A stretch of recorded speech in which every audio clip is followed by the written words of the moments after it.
स्वागत है दोस्तों। आज 11 फरवरी 2023 शनिवार का दिन हो गया है। आज के मुख्य समाचार, बड़ी खबरें, देश और दुनिया का ताजा अपडेट लेकर हाजिर हो चुके हैं। देश के अलग अलग राज्यों की ओर से, सरकारों की ओर से महत्वपूर्ण अपडेट आ चुका है। पूरी जानकारियां और बड़ी खबरें जानेंगे। वीडियो को आप पूरा ध्यान से आखिर तक जरूर देखते रहिएगा। हमारी टीम की मेहनत और मोटिवेशन के लिए प्लीज इस वीडियो को आप फेसबुक और व्हाट्सएप पर भी ज्यादा से ज्यादा शेयर कर दीजिएगा। तो आइए दोस्तों, बिना टाइम विलंब के शुरुआत करते हैं आज की पहली बड़ी खबर। बीबीसी पर बैन लगाने की याचिका सुप्रीम कोर्ट ने खारिज कर दी है। सुप्रीम कोर्ट ने शुक्रवार को 2002 के गुजरात दंगों पर बनी documentary India the Modi question के प्रसारण पर बीबीसी पर प्रतिबंध लगाने की मांग वाली हिंदू सेना की जनहित याचिका पर विचार करने से सुप्रीम कोर्ट ने इंकार कर दिया है। वही बड़ी खबर है, पीएम मोदी ने मुंबई को 2 वंदे भारत ट्रेनों की सौगात दे दी है। तीर्थ यात्रियों के लिए ये ट्रेनें वरदान साबित होगी। प्रधानमंत्री नरेंद्र मोदी ने शुक्रवार को मुंबई को एक साथ 2 वंदे भारत एक्सप्रेस की सौगात दी है। मुंबई से शिरडी के साईं बाबा और मुंबई से पंढरपुर जाने वाले तीर्थ यात्रियों के लिए ट्रेनें वरदान साबित होगी, क्योंकि एक वंदे भारत मुंबई से साईं धाम शिरडी और दूसरी मुंबई से सोलापुर के बीच चलेगी। आगे बढ़ते दोस्तों, बड़ी खबर, तुर्की और सीरिया में 22,000 से ज्यादा लोगों की मौत हो चुकी है। तुर्की में अब कभी भी 7 तीव्रता का और भूकंप आ सकता है। जमीन के भीतर हलचल बढ़ गई है, यानी तुर्की पर फिर विनाशकारी भूकंप का खतरा मंडरा रहा है। एक्सपर्ट ने यह दावा किया कि 7 की तीव्रता से एक बार फिर से धरती हिल सकती है। अपनी खूबसूरती के लिए मशहूर तुर्की यानी तुर्की और सीरिया खंडर में तब्दील हो चुके हैं। 6 फरवरी को आए प्रलयकारी विनाशकारी भूकंप के बाद यहाँ हर तरफ तबाही के मंजर दिखाई दे रहे हैं। भूकंप से दोनों देशों में अब तक 22,000 से ज्यादा लोगों की मौतें हो चुकी हैं।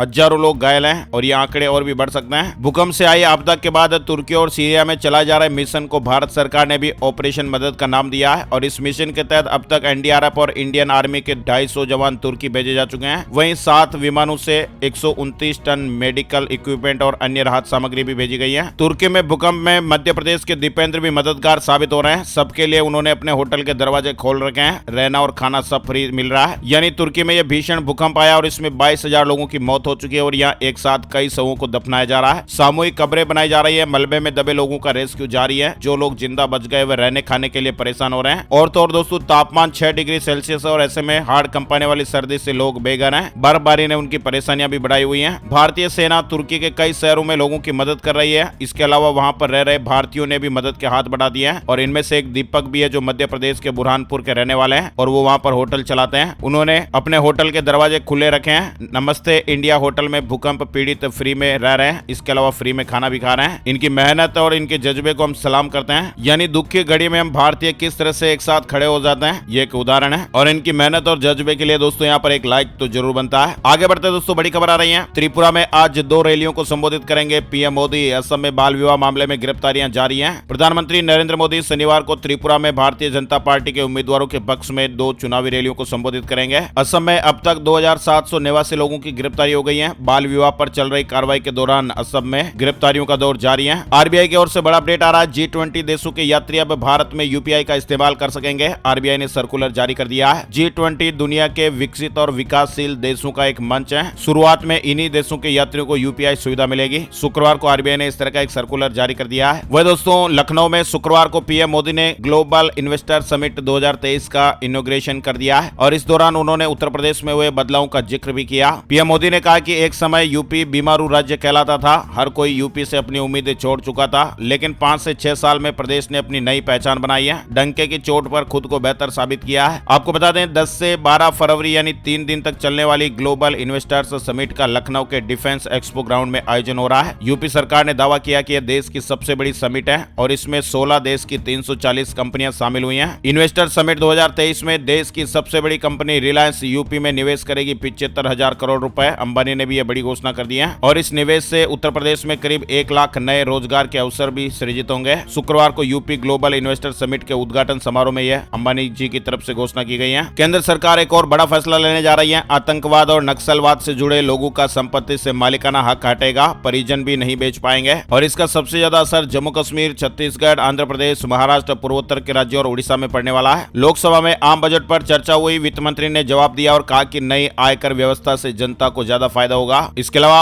आज अलर्ट भी है। आज धरती के करीब से गुजरेगा विमान के आकार का एस्ट्रॉयड। 50,564 किलोमीटर प्रति घंटे की स्पीड से यह आ रहा है। एस्ट्रॉयड यानी क्षुद्र ग्रह की निगरानी रखने वाले नासा का प्लेनेटरी डिफेंस कोऑर्डिनेशन ऑफिस ने यह जानकारी दी है। जानकारी है कि यह क्षुद्र ग्रह लगभग 160 फीट चौड़ा होने का अनुमान है। चट्टानों से यह क्षुद्र ग्रह बने होते हैं और आज ये पृथ्वी के नजदीक से गुजरेगा। टिकटॉक से जुड़ी खबर आ रही है। टिकटॉक ने भारत के सभी कर्मचारियों को नौकरी से निकाल दिया है। 9 महीने की सैलरी मिलेगी। सबसे बड़े शॉर्ट वीडियो ऐप टिकटॉक ने भारत के सभी कर्मचारियों को बर्खास्त कर दिया है। टिकटॉक इंडिया के कर्मचारियों को जानकारी दी गई थी कि 28 फरवरी उनका आखिरी दिन होगा। रूस और यूक्रेन से जुड़े अपडेट भी आ रहे हैं। रूस ने 1 घंटे में यूक्रेन पर 17 मिसाइलें दागी है। ऐसा पहली बार हुआ है। यूक्रेन के राष्ट्रपति हाल ही में ताकतवर यूरोपीय देशों के राष्ट्र अध्यक्षों से मिले थे। ब्रिटेन, फ्रांस और जर्मनी ने हथियार पहुंचाने का भी वादा किया था, जिसके बाद अब रूस ने हमले और तेज कर दिए हैं। अडानी समूह के शेयरों में उतार चढ़ाव का दौर जारी है। 10% गिरने के बाद एंटरप्राइजेज के स्टॉक फिर से बढ़े। महिंद्रा ने एक और तगड़ा प्लान बनाया है। कंपनी पुणे के बाद अब तेलंगाना में भी ईवी प्लांट लगाएगी। भारत में इलेक्ट्रिक वाहनों के बढ़ते चलन को देखते हुए सभी वाहन निर्माता कंपनियां तेजी से इलेक्ट्रिक वाहन निर्माण में जुट चुकी हैं, ताकि आने वाले समय में इसकी बढ़ती हुई मांग को पूरा किया जा सके। झारखंड से जुड़ा अपडेट आ रहा है। 16,000 शिक्षक बायोमेट्रिक उपस्थिति नहीं बना रहे हैं और ऐसे में सचिव ने उनके वेतन रोकने के आदेश जारी कर दिए हैं। साथ ही वेतन वृद्धि पर भी रोक लगाने के निर्देश हैं। हरियाणा से जुड़ा अपडेट आ रहा है। हरियाणा के अस्पतालों में ड्रेस कोड, जींस और स्कर्ट पर बैन लग गया है। लंबे नाखून भी नहीं रख सकेंगी महिला स्टाफ, यानी अस्पताल में महिला स्टाफ के लिए प्लाजो, बैकलेस टॉप और स्कर्ट जैसे फैशनेबल कपड़ों पर बैन लगाया गया है। जो नियमों का पालन नहीं करेंगे उन्हें गैर हाजिर माना जाएगा। मतलब कि हरियाणा में अब स्कूलों की तरह ही अस्पतालों में भी ड्रेस कोड लागू करने की तैयारी हो रही है। अस्पतालों के डॉक्टर और स्टाफ के लिए इस तरह से ड्रेस कोड लागू किया जाने वाला है। ऋषभ पंत अपडेट आ रहा है। पैरों पर फिर खड़े हुए ऋषभ पंत कार दुर्घटना के बाद पहली बार अपनी तस्वीर शेयर की है। ऋषभ पंत ने सोशल मीडिया पर एक तस्वीर साझा की है, जिसमें वह बैसाखी के सहारे चलते हुए दिखाई पड़ रहे हैं। कार दुर्घटना के बाद ये उनकी पहली तस्वीर है जिसे उन्होंने शेयर किया है। भारत के स्टार क्रिकेटर ऋषभ पंत अब धीरे धीरे ठीक हो रहे हैं। पिछले साल दिसंबर में ऋषभ पंत कार दुर्घटना में गंभीर रूप से चोटिल हो गए थे और उनके दाएं पैर में चोट भी लगी थी, जिसकी सर्जरी की गई थी। वह दोस्तों बेसमेंट की खुदाई के दौरान एक बड़ा हादसा हो गया। ताश के पत्तों की तरह 2 मंजिला मकान गिर पड़ा। हालांकि राहत की बात है कि इसमें कोई भी हादसा नहीं हुआ। 2 मंजिला पक्का मकान गिरने का एक लाइव वीडियो भी सोशल मीडिया पर वायरल हो रहा है। यूपी के हरदोई में शुक्रवार को एक बड़ा हादसा टल गया। साथ ही आपको बता दें, किडनी ट्रांसप्लांट के बाद आज सिंगापुर से भारत लौट रहे लालू प्रसाद। बेटी रोहिणी ने इमोशनल मैसेज किया है। वहीं इसरो के नाम एक और कामयाबी जुड़ गई है। सबसे छोटा रॉकेट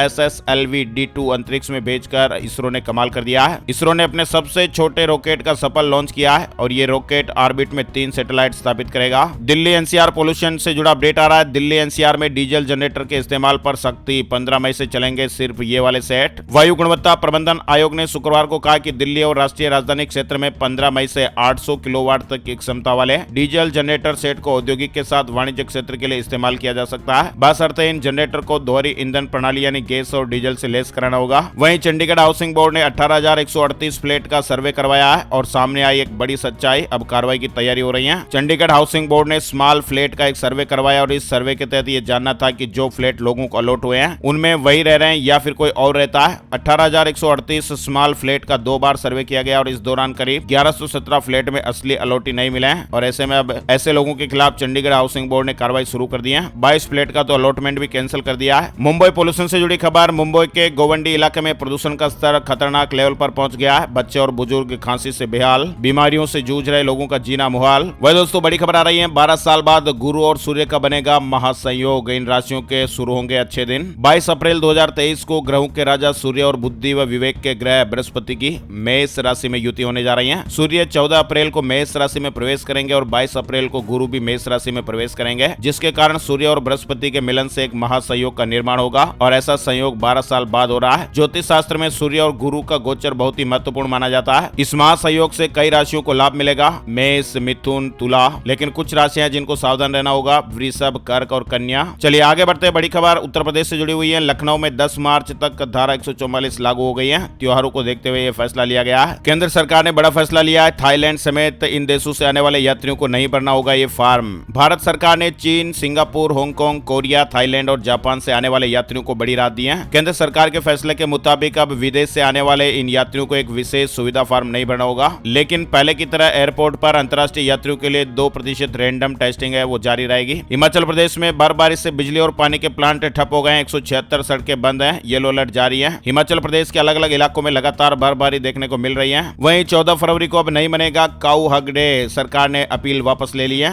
एनिमल वेलफेयर बोर्ड ने 14 फरवरी को काऊ हग डे मनाने की अपील की थी और इसके बाद फिर विपक्षी पार्टियों ने 14 फरवरी को काऊ हग डे के तौर पर मनाए जाने के फैसले का विरोध किया था, जिसके बाद अब सरकार ने इस फैसले को वापस ले लिया है। वहीं अगले महीने से दिल्ली में फिर से किसान आंदोलन की वापसी हो सकती है। 20 मार्च से दिल्ली में फिर किसान आंदोलन। मुजफ्फरनगर महापंचायत में राकेश टिकैत ने यह बड़ा ऐलान किया है। यानी दिल्ली में एक बार फिर किसानों का बड़ा आंदोलन खड़ा होने जा रहा है और इसका ऐलान शुक्रवार को मुजफ्फरनगर की महापंचायत में भारतीय किसान यूनियन के प्रवक्ता राकेश टिकैत ने किया है। वहीं बड़ी खबर, देश में पहली बार लिथियम मिला है। जम्मू कश्मीर के रियासी में 59 लाख टन का भंडार पाया गया। यहाँ पर सोने के 5 ब्लॉक भी मिले हैं, यानी हमारे देश में पहली बार लिथियम का भंडार मिला है और इसकी कैपेसिटी 59 लाख यानी 5.9 मिलियन टन है। लिथियम के साथ साथ सोने के 5 ब्लॉक भी मिले हैं। लिथियम की यह पहली साइट है जिसकी पहचान जियोलॉजिकल सर्वे ऑफ इंडिया ने जम्मू कश्मीर के रियासी में की है। बड़ी खबर, राजस्थान बजट 2023-24। जी आपको बता दें 10 फरवरी 2023 को राजस्थान में बजट पेश हो गया है और सरकार ने इस बजट में कई बड़े बड़े ऐलान किए हैं। पिछले बजट की तरह इस बार भी कोई नया कर नहीं लगाया गया है, बल्कि अलग अलग घोषणाओं के जरिए 19,000 करोड़ रुपए की राहतें आम आदमी को दी गई हैं। हालांकि कुछ लोगों को पेट्रोल डीजल पर वैट घटाने की आशा थी जो अधूरी रह गई। फिलहाल गहलोत सरकार के इस बजट में बढ़ती महंगाई से लड़ने की कोशिश दिखाई दे रही है। चिरंजीवी योजना के तहत सरकारी और प्राइवेट अस्पतालों में 10 लाख की जगह 25 लाख रुपए तक का इलाज फ्री में करवाया जा सकेगा। इसके अलावा 50 यूनिट की जगह 100 यूनिट घरेलू बिजली फ्री मिलेगी। राज्य सरकार द्वारा कराई जाने वाली सभी तरह की भर्ती परीक्षाएं निःशुल्क कर दी गई हैं। इसके अलावा गरीब परिवारों को उज्ज्वला योजना में शामिल 76 लाख जो परिवार है उनको गैस सिलेंडर 500 रुपए में मिलेगा। किसान भाइयों के लिए भी यह बजट राहत भरा है। हर महीने 2000 यूनिट तक खर्च करने वाले 11 लाख किसानों को फ्री बिजली मिलेगी। 23 लाख किसानों को फ्री में बीज किट दिए जाएंगे। मकान, फ्लैट या प्लॉट खरीदने वालों के लिए रजिस्ट्री भी ज्यादा महंगी नहीं होगी। डीएलसी रेट 5% ही बढ़ सकेगी। महिलाओं को रोडवेज बसों के किराए में 50% की छूट मिलेगी। सरकारी अस्पतालों में आउटडोर और इंडोर में हर तरह का इलाज कैशलेस होगा, कोई भी पैसा नहीं लगेगा। एजुकेशन लोन के दस्तावेज दिखाने पर स्टाम्प ड्यूटी में 100% छूट देने का भी ऐलान हुआ है। डीएलसी रेट 10% की जगह केवल 5% ही बढ़ी है। डिस्ट्रिक्ट लेवल कमेटी, कोई भी नया टैक्स नहीं है। आवासीय और कॉमर्शियल जमीन की डीएलसी रेट को 10% घटाया गया। 11 लाख किसान भाइयों को हर महीने 2000 यूनिट तक फ्री बिजली मिलेगी। सभी बोर्ड, निगमों और यूनिवर्सिटी के कर्मचारियों को अब ओल्ड पेंशन स्कीम यानी ओपीएस का लाभ मिलेगा। संविदा कर्मचारियों का अब पहले का एक्सपीरियंस गिना जाएगा। कॉन्ट्रैक्ट सर्विस रूल में पुराने अनुभव का लाभ भी मिलेगा। 2 लाख संविदा कर्मचारियों को इससे फायदा होगा। कोरोना में अनाथ हुए बच्चों को वयस्क होने पर सरकारी नौकरी दी जाएगी। लंपी वायरस की वजह से गौवंश ने जान गंवाई है और ऐसे में 40,000 रुपए मुआवजा मिलेगा। खाद्य सुरक्षा वाले परिवारों को फ्री में फूड के पैकेट दिए जाएंगे। इसमें गेहूं, दाल, तेल और मसाले होंगे और इस पर 3,000 करोड़ रुपए खर्च होंगे। बुजुर्गों की पेंशन से जुड़ा अपडेट भी है। 500 की जगह 1,000 रुपए किए जाएंगे। मुख्यमंत्री अशोक गहलोत ने सहकारी बैंकों से 3,000 करोड़ के ब्याज ऋण मुक्त कराने का भी ऐलान किया है। किसानों के लिए बड़ा ऐलान हुआ है। 3,000 करोड़ के ब्याज ऋण मुक्त कराने का ऐलान हुआ है। कृषक कल्याण कोष बढ़ाकर 7,000 करोड़ का होगा। मिड डे मील में स्कूलों में अब रोजाना बच्चों को दूध मिलेगा। इस तरह से बड़ा ऐलान हुआ है। छात्राओं के लिए मुफ्त स्कूटी का ऐलान भी हुआ है। छात्रों के लिए 75 किलोमीटर तक की यात्रा निःशुल्क कर दी गई है। शोध करने वाले छात्रों को 30,000 की मदद भी मिलेगी। राजस्थान बजट में जो बड़े ऐलान हुए हैं उसका वीडियो हमने आपको अलग से बता दिया है। एनालिसिस वाले वीडियो में आप जाकर देख सकते हैं। चलिए आगे बढ़ते हैं दोस्तों। बड़ी खबर है, टूट गया सूर्य का एक बड़ा हिस्सा। नासा के टेलीस्कोप में वीडियो रिकॉर्ड हुआ है। वैज्ञानिक भी हैरान है। नासा के मुताबिक इससे पहले भी इस तरह की कई घटनाएं हुई हैं, लेकिन इस नई घटना ने वैज्ञानिकों की चिंताएं कुछ ज्यादा ही बढ़ा दी है। सूर्य का एक बड़ा हिस्सा अपनी सतह से टूट गया और वह अपने उत्तरी ध्रुव के चारों ओर बवंडर की तरह चक्कर लगा रहा है। इस घटना ने वैज्ञानिकों को हैरान कर दिया और वैज्ञानिक ये जानने की कोशिश कर रहे हैं कि आखिर ये कैसे हुआ। तेलंगाना में वंदे भारत एक्सप्रेस पर पत्थरबाजी हो गई। ट्रेन का शीशा टूट गया। आरपीएफ जांच करेगी। महाराष्ट्र में गोकल दूध की कीमतें बढ़ गई है। मुंबई में गाय का 2 रुपए और भैंस का दूध 3 रुपए महंगा हो गया है। LIC AAO प्रारंभिक परीक्षा का एडमिशन कार्ड जारी हो गया है। यूपी बीएड प्रवेश परीक्षा 2023 के लिए रजिस्ट्रेशन शुरू हो गए हैं। SSC CGL tyre first result 2022 out हो गया है। ssc.nic.in पर आप चेक कर सकते हैं। वही दोस्तों IBPS स्पेशलिस्ट ऑफिसर मेंस परीक्षा का रिजल्ट भी जारी हो गया है। हिमाचल प्रदेश से जुड़ी बड़ी खबर, हिमाचल प्रदेश के प्रोजेक्टों की वन मंजूरी के मामले अब सुप्रीम कोर्ट नहीं जाएंगे। केंद्रीय वन मंत्रालय की ओर से ही यह स्वीकृति मिलेगी। जम्मू कश्मीर से जुड़ा अपडेट है। घाटी में हिमपात, जम्मू श्रीनगर हाईवे दूसरे दिन भी बंद रहा। आज भी कुछ हिस्सों में बारिश और बर्फबारी के आसार हैं। पंजाब से जुड़ी खबर, अगस्त से ही महिलाओं को हर महीने 1,000 रुपए देने की तैयारी हो रही है। सरकार नए बजट में 12,000 करोड़ की व्यवस्था कर सकती है। इस तरह के अपडेट्स मीडिया रिपोर्ट चल रही है। वहीं झारखंड में कस्तूरबा गांधी स्कूलों के गैर शिक्षण कर्मचारियों के वेतन में 20% बढ़ोतरी कैबिनेट ने मंजूरी दे दी है। घबराने की बिल्कुल जरूरत भी नहीं है। अडानी ग्रुप में निवेश पर LIC चेयरमैन का इस तरह से बयान आया है। दरअसल दोस्तों हिंडनबर्ग की रिपोर्ट आने के बाद शेयर मार्केट में खलबली मची हुई है और ऐसे में वे लोग भी बेहद चिंतित है जिन्होंने LIC में इन्वेस्ट किया हुआ है। उनकी चिंताओं को दूर करने के लिए LIC के चेयरमैन ने बयान दिया है। उन्होंने कहा कि घबराने वाली कोई भी बात नहीं है। अब आपको बता दें हमारे देश में बीते 24 घंटे में कोरोना वायरस के